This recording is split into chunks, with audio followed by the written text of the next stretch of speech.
In the year 1692, in the small Puritan town of Salem, Massachusetts, a storm of fear, suspicion, and hysteria swept through the community, leaving behind one of the darkest chapters in American history, the Salem witch trials. It all began in the cold winter, when a group of young girls began to behave strangely. They screamed, they convulsed, they claimed to see visions and insisted that invisible forces were tormenting them in a society deeply rooted in religion, where the devil was seen as a constant threat. These strange behaviors were quickly interpreted as signs of witchcraft. The girls accused several women in the village of being witches, and from that moment, the seed of fear was planted. One of the first accused was Tituba, an enslaved woman from the Caribbean. She told vivid stories of spirits and magic which terrified the community. Others soon followed Sarah, Good, a homeless beggar, and Sarah Osborne, a woman who rarely attended church, both easy targets in a society that valued conformity and piety. The accusations spread like wildfire.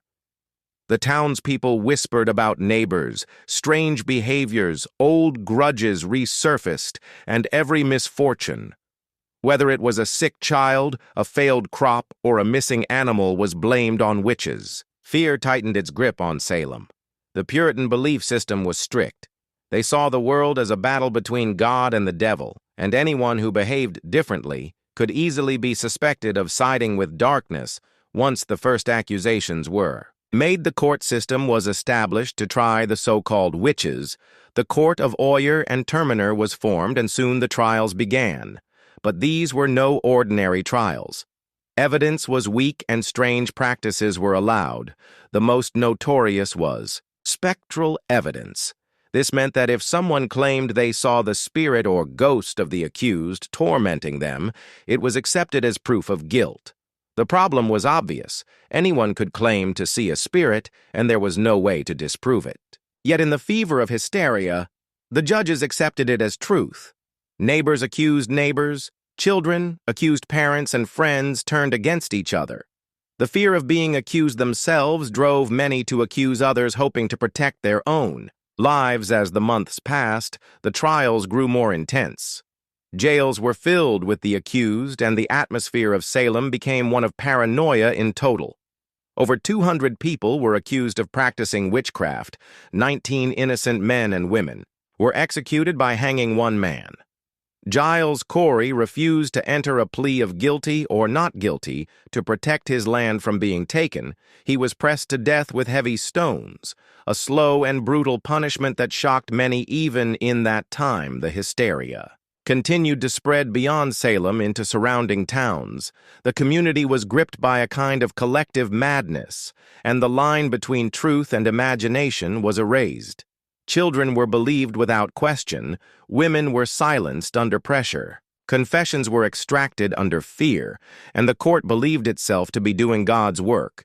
Yet beneath the surface, many realized that jealousy, personal grudges, and greed played a major role in the accusations. Property disputes, old feuds, and personal rivalries were settled through the weapon of witchcraft charges. People used the fear of the community to destroy their enemies and protect themselves in the middle of this chaos. The Puritan ministers tried to guide the trials. Some, like Cotton Mather, encouraged the process, insisting that witches were real and must be destroyed. Others, like Increase Mather, began to doubt the methods, especially the use of spectral evidence. He famously declared that it was better that 10 suspected witches should escape than one innocent person be condemned. Slowly, doubts began to grow among the people, too. By 1693, the hysteria started to fade. The governor of Massachusetts intervened, and the court of oyer and terminer was dissolved. Trials stopped, and many prisoners were released, but the damage had already been done. 20 lives were lost, countless families destroyed, and the community of Salem forever scarred. The legacy of the Salem witch trials is not just the tragedy of the innocent, lives lost, but also the lesson it taught about fear and justice. It showed how mass hysteria can cloud reason, how fear can destroy communities, and how the thirst for power and revenge can disguise itself as righteousness. historians have studied the trials for centuries, searching for explanations. Some point to religious extremism, others to economic struggles or personal rivalries. There are even theories about poisoning from contaminated rye, which might have caused hallucinations and strange behaviors in the young girls, whatever the cause. The trials remain a warning about the dangers of fanaticism, intolerance, and blind belief. The name Salem has since become synonymous with witch hunts used to describe any unfair persecution. Driven by fear and suspicion, the dark secrets of this time still echo through American culture. Books, plays, and films have retold the story of Salem, exploring its themes of paranoia, fear, and injustice.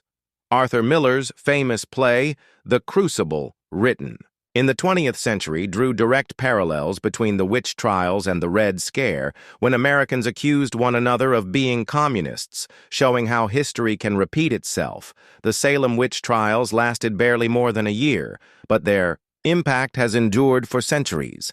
The lives lost, the families shattered, and the truth twisted by fear remain as reminders of what happens when hysteria overtakes reason, when accusations replace evidence, and when justice is blinded by fear. Today, Salem, Massachusetts embraces its history with museums and memorials, remembering the innocent victims, but also drawing tourists fascinated by the mystery and horror of that time. Visitors walk the same streets where fear once ruled and stand before memorial stones engraved with the names of those who died. A community once destroyed by suspicion now thrives on retelling its painful past. The Salem witch trials were born of fear. They grew with hysteria and ended with shame. Yet their memory survives as both a cautionary tale and a piece of America's identity. Whenever fear and suspicion rise in society, people look back at Salem to remember what can happen when justice is corrupted and reason is lost. The story is not just about witches. It is about humanity, its weaknesses, and its capacity for both cruelty and reflection. The Salem witch trials stand as one of the most chilling reminders in history that fear left unchecked can destroy lives, create chaos, and leave behind scars that last for generations.